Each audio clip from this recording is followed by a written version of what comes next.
વડોદરાની કરવી છે। વડોદરામાં પણ પૂર બાદ સ્થિતિ ખૂબ વણસી છે। પૂરની સ્થિતિ બાદ શારીરિક અને માનસિક રોગો છે વધી રહ્યા છે। રોગના પ્રમાણમાં વધારો થઈ રહ્યો છે। હોસ્પિટલમાં હવે જાણે દર્દીઓની લાંબી લાઈનો લાગતી હોય એ પ્રકારના દ્રશ્યો પણ સામે આવે છે। વડોદરામાં બેક્ટેરિયા ઇન્ફેક્શનને કારણે ચામડીના રોગ વધી રહ્યા છે।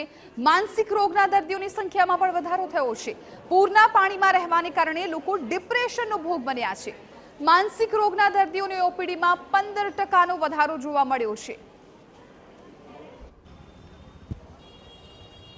ખાસ કરીને પાણીને લીધે અલગ અલગ પ્રકારના સંક્રમણ જેવા કે બેક્ટેરિયલ ઇન્ફેક્શન અને ફંગલ ઇન્ફેક્શનમાં વધારો તો જણાય છે। જે લોકો લાંબા સમય પાણીના સંપર્કમાં રહ્યા હોય એ લોકોને પગમાં ખાસ કરીને ફૂગજન્ય રોગો કે દાદર કે દરાજ છે। બીજી વસ્તુ છે કે સળંગ તમે પાણીમાં ફરતા હો પ્લસ તમારા કપડાં ભેજવાળા હોય, કપડાં સુકાતા ના હોય અને ભીના કપડાં પણ ઘણી વખત લોકો પહેરીને બહાર ફરતા હોય છે, તો એવા સમયમાં પણ ફંગસનો ગ્રોથ આપણા સ્કિન ઉપર વધી જતો હોય છે કન્ટિન્યુઅસલી।